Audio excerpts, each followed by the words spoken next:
This project was a partnership between the VCCC Alliance and CTIQ, and then we pulled together a group of people to help us work through what needed to be, what the information was we needed to gather. So that involved consumer representatives, it involved people working at the site level, and people who were involved in designing trials. So both the investigator-initiated trials and commercially sponsored trials.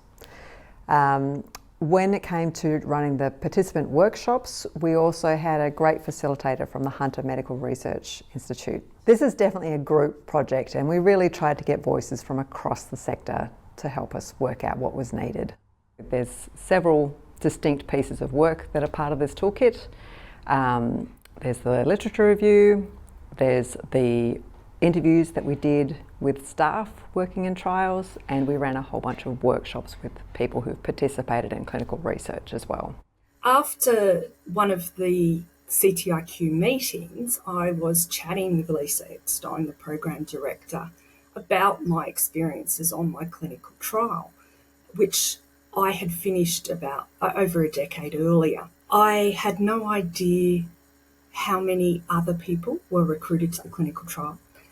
I had no idea when we reached the full recruitment level for the clinical trial, nor when the trial actually finished, which was obviously a good 2.5, 3 years after the last person was recruited.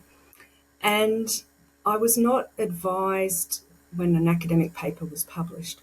And it was only sort of by me asking, there was a comment, "Oh, that's been published." I was like, "Oh, I'd really love to see it," that my haematologist gave me a copy of the academic paper. The thing that struck her the most was the feeling of isolation and loneliness that I had during that long period of treatment. I was surprised by how little had been published about communication with participants and how little had been published evaluating the effectiveness of communication with participants.